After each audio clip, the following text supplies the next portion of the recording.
તમારું સ્વાગત છે મારી ચેનલ શ્રીહરી રસોઈમાં। આજે આપણે બનાવીશું ઓછી મહેનતમાં ઝટપટ ગુજરાતી થાળી। મહેમાનો આવે ત્યારે બધાના મનમાં એ જ સવાલ ઉઠતો હોય છે કે સ્પેશિયલ ઓછી મહેનતમાં ઘણું બધું ટેસ્ટી શું બનાવવું। તો ચાલો ઓછી મહેનતમાં ઝટપટ બનાવવાનું શરૂ કરીએ। સૌ પ્રથમ આપણે 1 કપ ભરી અને ચોખા લઈ લીધા છે। ત્યારબાદ તેને 2 થી 3 વખત ચોખા પાણી વડે ધોઈ લીધા છે।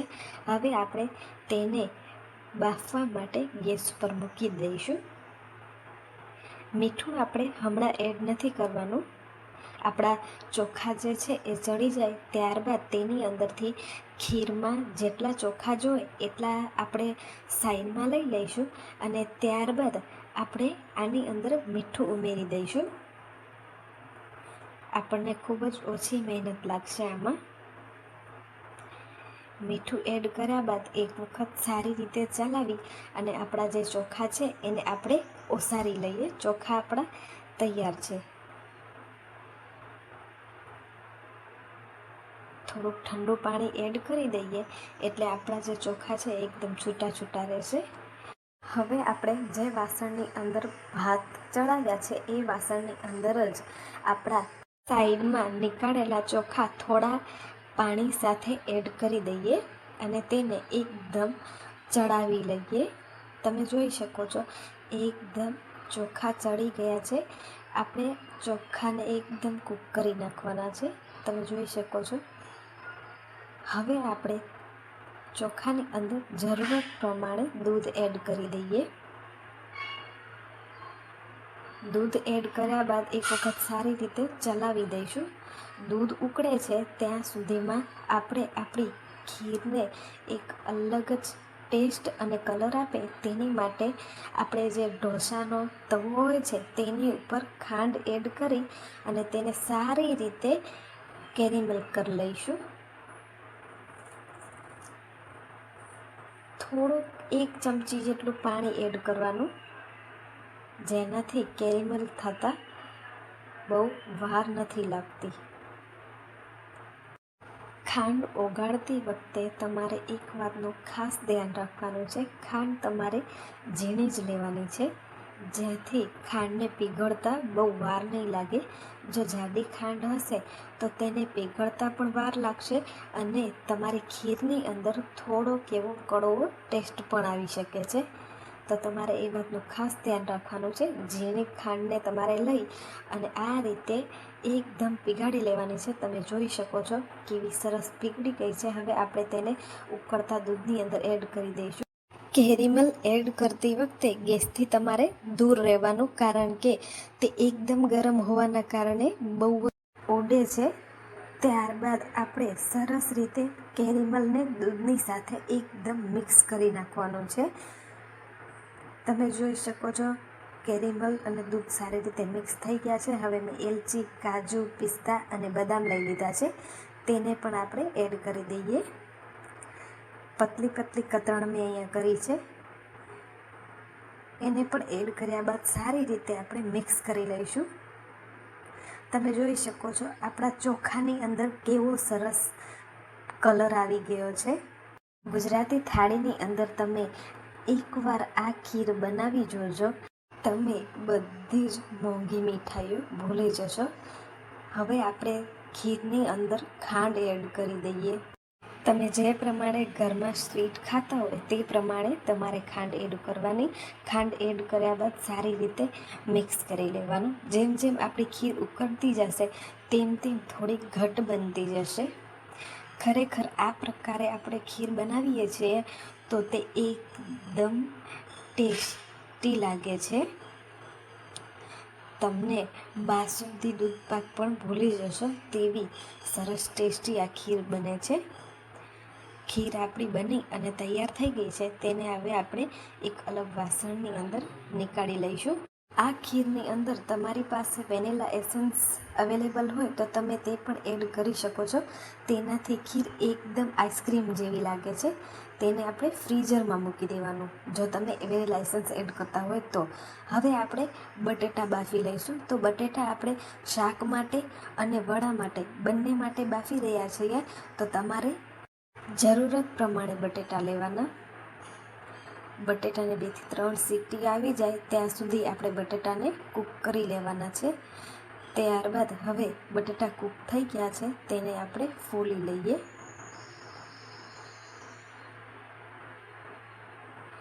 બટેટા ઠંડા થાય ત્યારબાદ જ આપણે બટેટાને શાક અને વડાની અંદર ઉપયોગમાં લેવાના છે. બટેટા ફોલાઈ ગયા છે. હવે જેટલું આપણે બટેટાનું શાક બનાવવું હોય એટલા બટેટા અલગ કરી અને વડાના બટેટા આપણે એક પ્લેટમાં નીકાળી લઈએ. તો તમે જોઈ શકો છો વડાના બટેટા મેં એક પ્લેટની અંદર સાઈડમાં લઈ લીધા છે. તેને હવે હું હાથોથી મસળી રહી છું. ત્યારબાદ તેની અંદર લીલું મરચું એડ કરી દઈએ. ત્યારબાદ તેની અંદર આપણે હળદર પાવડર એડ કરીશું, લાલ મરચું પાવડર, ધાણા જીરું પાવડર, ગરમ મસાલો, સ્વાદ પ્રમાણે મીઠું એડ કરીશું અને ત્યારબાદ આપણે તેની અંદર દળેલી ખાંડ એડ કરી દઈશું. અડધા લીંબુનો રસ એડ કરી દઈએ. લીલા ધાણા અને સારી રીતે આપણે વડાના મસાલાને મિક્સ કરી લઈએ. આ રીતે ગુજરાતી વડા બહુ જ સ્વાદમાં સરસ લાગે છે. એકવાર જરૂરથી ટ્રાય કરજો. ગુજરાતી થાળીની અંદર સ્પેશિયલી બનતા ગુજરાતી વડાની રેસીપી છે. બધો મસાલો સારી રીતે મિક્સ થઈ ગયો છે. ત્યારબાદ તેની અંદરથી એક સરખો ભાગ લેતા જઈશું અને ગોળ વડાનો આકાર દેતા જઈશું. એક એક કરતાં બધા જ વડા મેં અહીંયા બનાવી અને તૈયાર કરી લીધા છે. હવે આપણે તેનું બેટર તૈયાર કરી લઈએ. એની માટે હું અહીંયા 1/4 કપ જેટલો બેસન લઈ રહી છું. ત્યારબાદ તેની અંદર સ્વાદ પ્રમાણે મીઠું એડ કરીશું અને એક વખત મિક્સ કરી અને પાણી સાથે સારી રીતે બેટર બનાવી લઈશું. એનું પાણી આપણે થોડું થોડું કરીને એડ કરવાનું છે. વડાનું બેટર બહુ પતલું નથી હોતું તો તમારે ખાસ ધ્યાન રાખવાની. બેટર આપણું બની ગયું છે. સોડા આપણે હમણાં એડ નથી કરવાનું. જ્યારે આપણે વડા તરવાનો સમય થાય સોડા ત્યારે જ એડ કરવાની છે. એક ખાસ વાતની ધ્યાન રાખવાની. એકદમ સરળ રીતે આપણું બેટર બની અને તૈયાર થઈ ગયું છે. હવે આપણે એક કડાઈ લઈ લઈએ. તેની અંદર તેલ ગરમ થવા માટે મૂકી દઈએ. આપણું તેલ જે છે એ સારી રીતે ગરમ થાય ત્યાં સુધીમાં આપણે બેટરની અંદર અડધી ચમચી જેટલો સોડા અને અડધી ચમચી જેટલું પાણી એડ કરી અને સારી રીતે મિક્સ કરી લઈએ. સોડા એડ કર્યા બાદ સારી રીતે મિક્સ થઈ જાય ત્યારબાદ આપણે તેની અંદરથી સરસ મજાના આપણા બટેટા વડા તૈયાર કરી લઈએ. વડા તરવાથી પહેલાં આપણે આપણા પાપડ જે છે એ તરી અને તૈયાર કરી દઈએ, જેનાથી આપણો સમય પણ બચશે અને એક સાથે બે કામ થઈને તૈયાર થશે. પાપડ તરાઈ જાય ત્યારબાદ તેની અંદર આપણે એક એક કરતાં વડા જે છે એ એડ કરતા જઈશું. તમે જોઈ શકો છો કેવા સહેલાઈથી આપણા વડા બની અને તૈયાર થઈ રહ્યા છે. હવે આપણે વડા જે છે એની ઉપર થોડું થોડું તેલ એડ કરતા જઈશું અને બંને બાજુથી આપણા વડાને તરી અને તૈયાર કરી લઈશું. વડા સરસ મજાના આપણા તરાઈ ગયા છે. હવે આપણે તેને એક પ્લેટની અંદર નીકાળી લઈએ. વડા તૈયાર થઈ ગયા છે. વડા સાથે ખાવાની મજા આવે તેવી ચટપટી ચટણી તૈયાર કરી લઈએ. તો તેના માટે એક મિક્સર જારની અંદર 2 આદુના ટુકડા, 3 તીખા લીલા મરચાં, ધાણા આપણે દાંઠિયા સહિત લેવાના છે. ત્યારબાદ 1 મુઠ્ઠી ભરી ફુદીનાના પાન, 3 થી 4 એવા કડી પત્તા. ત્યારબાદ અડધું લીંબુ નીચવી દઈશું. લીંબુ નીચવાઈ જાય ત્યારબાદ આપણે સ્વાદ પ્રમાણે મીઠું એડ કરી દઈએ. ત્યારબાદ તેની અંદર આપણે 1/4 કપ જેટલી સેવ એડ કરી દઈશું. સેવ ના હોય તો તમે કાચા દાણા પણ એડ કરી શકો છો. ત્યારબાદ 1 ચમચી જેટલી સાકર અને સારી રીતે ચટણીને પીસી અને તૈયાર કરી લઈએ. આપણી ગળાની ચટપટી ચટણી તૈયાર છે. હવે આપણે શાક વઘારવા માટે જે બટેટા અલગ રાખ્યા હતા તે બટેટાને આપણે સુધારી લઈએ. એકદમ સરળ ઇઝી ગુજરાતી થાળીની રેસીપી છે આ. જરૂરથી એક વખત ટ્રાય કરજો. બધા જ બટેટા સુધરાઈ ગયા છે. હવે આપણે ટમેટા મરચાં પણ સુધારી લઈએ. તો ટમેટા અને મરચાં દાળ શાકના એક ભેગા જ આપણે અહીંયા સુધારી રહ્યા છીએ.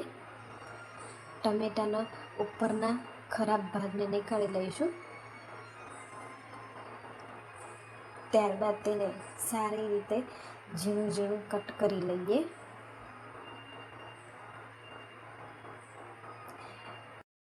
ટમેટાનું જે પ્રમાણ છે તે દાળની અંદર ઓછું હોય છે અને શાકની અંદર વધારે હોય છે. શાકની અંદર ટમેટાનો જે સ્વાદ છે તે બહુ જ સારો આવતો હોય છે. હવે લીલા મરચાં પણ આપણે ઝીણા ઝીણા કટ કરી લઈએ. ટમેટાં અને મરચાં બંને આપણા સુધારી અને તૈયાર થઈ ગયા છે. હવે આપણે જે કડાઈની અંદર આપણા વડા તળ્યા હતા તે જ કડાઈની અંદરથી આપણે શાકમાં આપણે જોઈએ તેટલું તેલ રાખીશું અને બીજું આપણે એક વાટકામાં સાઈડમાં નીકાળી લઈએ. અને તેની અંદર 1 ચમચી રાઈ, અડધી ચમચી જીરું, મીઠા લીમડાના પાન અને ટામેટાં મરચાં એડ કરી દઈએ ને સારી રીતે મિક્સ કરી લઈએ. તેલ એકદમ ગરમ જ હોય છે એટલે આ પ્રોસેસ તમારે થોડી જલ્દી કરવાની. ટામેટાં મરચાં સારી રીતે સતળાઈ જાય ત્યારબાદ આપણે તેની અંદર હળદર પાવડર, લાલ મરચું પાવડર, ધાણા જીરું પાવડર, થોડો એવો ગરમ મસાલો એડ કરી અને સારી રીતે મિક્સ કરી લઈએ. ત્યારબાદ તેની અંદર સ્વાદ પ્રમાણે મીઠું એડ કરીશું અને હવે આપણે બટેટા એડ કરી દઈએ. બટેટા એડ કર્યા બાદ સારી રીતે મિક્સ કરી લઈએ. તમારે ચમચાને બહુ સ્પીડમાં નથી હલાવવાનું, ધીરે ધીરે જ ચમચાને ફેરવવાનો છે. ત્યારબાદ આપણે 1/2 કપ જેટલું પાણી એડ કરી દઈએ. તમારે સૂકી ભાજી કરવી હોય તો તમારે પાણીનો પ્રયોગ નહીં કરવાનો. હું અહીંયા બટેટાનું રસાવાળું શાક બનાવી રહી છું જે ગુજરાતી થાળીમાં હોય જ છે. આ રીતે શાક એકદમ ચટપટું બની અને તૈયાર થાય છે.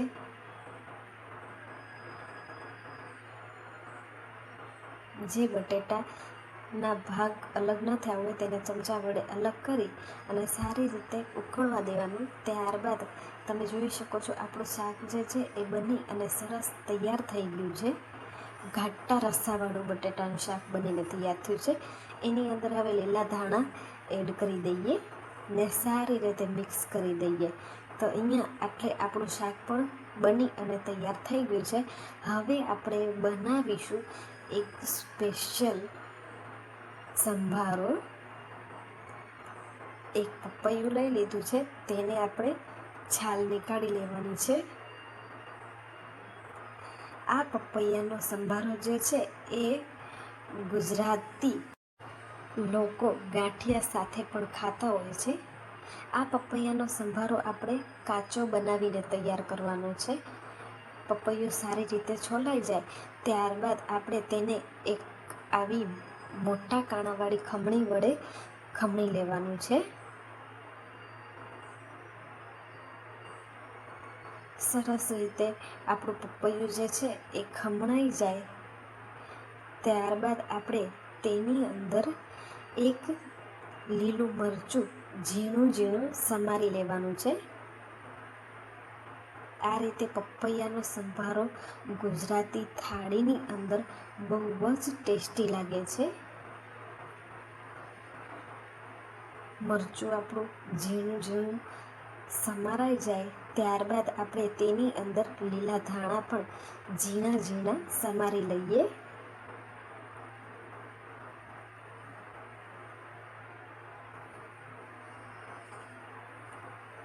ત્યારબાદ તેની અંદર સ્વાદ પ્રમાણે મીઠું, ધાણા જીરું, લાલ મરચું પાવડર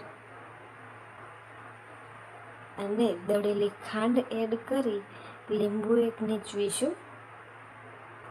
લીંબુથી ચટપટો સ્વાદ આવશે અને પપૈયું કડવું પણ નહીં લાગે. ત્યારબાદ દળેલી ખાંડના જે આવા ગઠોડિયા હોય તેને આપણે હાથ વડે મસળી લેવાના છે અને સારી રીતે મિક્સ કરી લેવાનો છે. તો છે ને એકદમ ઇઝી અને ઝટપટ બની જાય તેવો સરસ મજાનો ચટપટો પપૈયાનો સંભારો. બાફવાની કે વઘારવાની ઝંઝટ વગર જ આપણો પપૈયાનો ચટપટો સંભારો બની અને તૈયાર છે. હવે આપણે ગુજરાતીઓની ફેવરેટ દાળ બનાવી લઈએ. તો એના માટે તુવેરની દાળ મેં અહીંયા લીધી છે. હું તેલવાળી તુવેરની દાળનો ઉપયોગ કરી રહી છું. ત્યારબાદ તેની અંદર પાણી એડ કરી અને 2 થી 3 સીટીઓ આવી જાય ત્યારબાદ એક કડાઈની અંદર તેલ એડ કરીશું. એની અંદર આપણે 1 ચમચી ભરી રાઈ, 1 ચમચી જીરું. આપણે આ દાળને લગ્ન પ્રસંગમાં ગુજરાતીઓને અહીંયા બનતી હોય તેવી નથી બનાવતા, ઘરે ખાવા માટે સાદી સિમ્પલ બનાવી છે. તો તેના માટે તમાલપત્ર, તજ અને 1 લાલ મરચું, મીઠા લીમડાના પાન અને ટમેટું મરચું એડ કરી અને વઘારને સારી રીતે મિક્સ કરી લઈએ.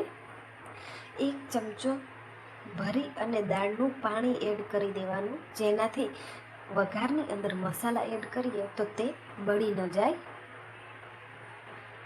ત્યારબાદ 1 ચમચી ભરી હળદર પાવડર એડ કરીશું, 1 ચમચી લાલ મરચું પાવડર, ધાણા જીરું પાવડર, સ્વાદ પ્રમાણે મીઠું એડ કરીશું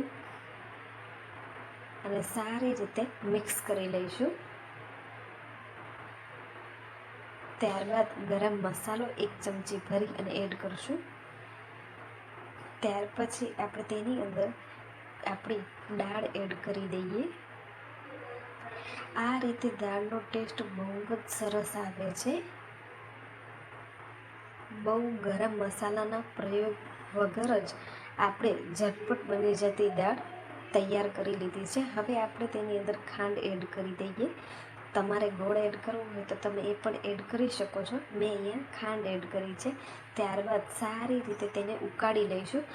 એક વાતની ધ્યાન રાખવાની, દાળ બનાવતી વખતે આપણી દાળ જે છે એ જેટલી ઉકળશે તેટલી જ ખાવામાં ટેસ્ટી સ્વાદિષ્ટ લાગશે. તો જેટલી બને એટલી તમારે દાળને સારી રીતે જ ઉકાળવાની છે. તો આપણી દાળ ઉકળી ગઈ છે. ગેસની ફ્લેમ બંધ કર્યા બાદ તેની અંદર આપણે લીંબુ એડ કરી દઈએ. ગેસ ચાલુ હોય ત્યારે આપણે લીંબુ એડ નથી કરવાનું. હવે લીલા ધાણા એડ કરી અને સારી રીતે મિક્સ કરી લઈએ. તો આપણી સુપર ટેસ્ટી ગુજરાતી દાળ બની અને તૈયાર થઈ ગઈ છે. તમે જોઈ શકો છો કેવી સરસ રસદાળ દાળ બની અને તૈયાર થઈ છે. દાળ અને ભાત આપણા બંને જ તૈયાર છે. તો હવે આપણે આપણી રોટલી અને પૂરીનો લોટ બાંધી અને તૈયાર કરી લઈએ. તો તેના માટે કાથરોટની અંદર તમારી જરૂરત મુજબ લોટ લઈ લેવાનો. મેં અહીંયા 4 થી 5 લોકોને થાય તેટલો લોટ કાથરોટની અંદર લઈ લીધો છે. ત્યારબાદ તેની અંદર આપણે સ્વાદ પ્રમાણે મીઠું અને તેલ એડ કરી દઈશું અને એક વખત સારી રીતે મિક્સ કરી દઈશું ત્રણેય વસ્તુઓને. ત્યારબાદ થોડું થોડું પાણી એડ કરતા જઈશું અને સરસ એવો લોટ આપણે બાંધી અને તૈયાર કરી લઈશું.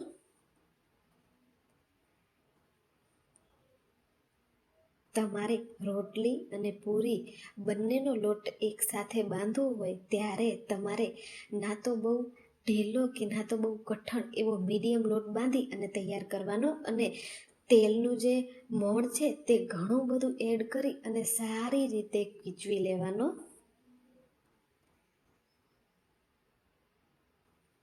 લોટ જે છે એ સારી રીતે ખીચવાઈ અને તૈયાર થઈ જાય ત્યારબાદ આપણે તેને 2 કલાક માટે સારી રીતે રેસ્ટ કરવા માટે મૂકી દેવાનો છે, જેનાથી આપણી પૂરી જે છે એ સરસ સોફ્ટ બનીને તૈયાર થાય છે અને તળતી વખતે તે ફાટતી પણ નથી. તો 2 કલાક થઈ ગઈ છે. ત્યારબાદ હવે એક વખત લોટને મસળી લઈશું. હવે આપણે લોટની અંદરથી જેટલી પૂરી બનાવવી હોય તેટલો લોટ અલગ કરી લઈશું અને બાકીનો જે બચેલો જે લોટ છે તેને આપણે કપડાં વડે સારી રીતે ઢાંકી અને રાખી દેવાનો છે. હવે આપણે આપણી પૂરીના એક સરખા લૂણા જે છે એ બનાવી અને તૈયાર કરી લઈએ. સરસ એવા લૂણા બની જાય ત્યારબાદ આપણે પૂરી વણી અને તૈયાર કરી લઈશું. તમે ડાયરેક્ટ પૂરી તરતા જાઓ, વણતા જાઓ તો પણ ચાલે, પણ હું અહીંયા પૂરીને એક એક કરતા વણી અને તૈયાર કરી રહી છું. જેમ જેમ આપણે પૂરી બનાવતા જઈશું તેમ તેમ આપણે થોડો થોડો લોટ લઈ અને તેના લોણા બનાવતા જઈશું અને વણી અને તૈયાર કરતા જઈશું. એક સાથે તમારે લોટને બારે નથી મૂકવાનો, નહીંતર તે સુકાઈ પણ શકે છે. તો બધી જ પૂરી તૈયાર થઈ જાય ત્યારબાદ હવે હું રોટલી પણ વણી અને શેકીને તૈયાર કરું છું. તો તમે જોઈ શકો છો આપણે બધી જ વસ્તુને બનાવી અને તૈયાર કરી લીધી છે. તો બધી જ વસ્તુ સહેલાઈથી બની અને તૈયાર થઈ ગઈ છે. પાપડ તરી અને લઈ લીધા છે, આપણો સંભારો, કાકડી ટમેટા, ચટણી, ભાત, રોટલી, સરસ મજાની ખીર, બટેટા વડા, વઘારેલી ગુજરાતી દાળ, પૂરી તમે જોઈ શકો છો કેવી સરસ ફૂલેલી ફૂલેલી તૈયાર થઈ છે અને આપણું શાક. તો હોટલમાં આપણે જમવા જઈએ ત્યારે આવી જ રીતે આપણી સામે થાળી જે છે એ પીરસવામાં આવે છે. તો આજે આપણે એવી રીતે જ ગુજરાતી થાળી પીરસીશું. સૌ પ્રથમ વાટકીમાં આપણે ચટણી એડ કરીશું, ત્યારબાદ તેની અંદર તૈયાર થયેલો સંભારો, ત્યારબાદ તેની અંદર આપણી એકદમ નવી રીતે બનાવેલી કેરેમલ ખીર. આ રીતે ખીર બનાવવાથી ખૂબ જ એવી ટેસ્ટી લાગે છે. ત્યારબાદ આપણે તેની અંદર આપણું એકદમ સરસ મજાનું રસાવાળું બટેટાનું શાક એડ કરી દઈએ.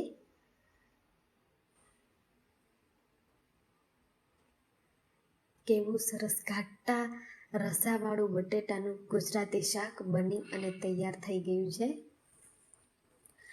ત્યારબાદ આપણી ગુજરાતીઓની ફેવરેટ એવી રસદાળ દાળ, જોતા જ ખાવાનું મન થઈ જાય તેવી સરસ દાળ બનીને તૈયાર થઈ છે. ત્યારબાદ આપણે ભાત સર્વ કરીશું.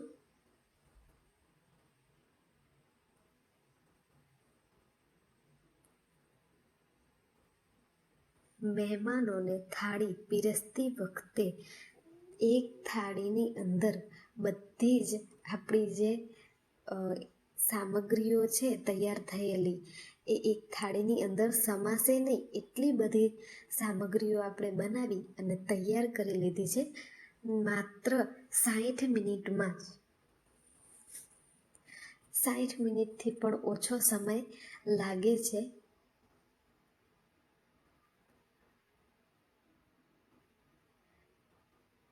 પૂરી કેવી સરસ ફૂલેલી ફૂલેલી તૈયાર થઈ છે. રોટલી રાખ્યા બાદ પાપડની તો જગ્યા જ આપણી થાળીમાં નથી રહી. કેવી સરસ ગુજરાતી લોડેડ થાળી બની અને તૈયાર થઈ છે. તો જોતાં જ ખાવાનું મન થઈ જાય તેવી સરસ હોટલ કરતાં પણ વધારે મકાઈથી બનેલી ગુજરાતી થાળી બની અને તૈયાર છે. એક વખત આ રીતે ગુજરાતી થાળી બનાવી અને જરૂર ટ્રાય કરજો. જે પણ ખાશે તે લોકો એમ જ કહેશે કે ગુજરાતી થાળી તો તમારી જ, હોટલને પણ ટક્કર આપે તેવી ગુજરાતી થાળી બની અને તૈયાર થઈ ગઈ છે. આજ માટે આટલું જ. ફરી મળીએ નવી રેસીપી સાથે.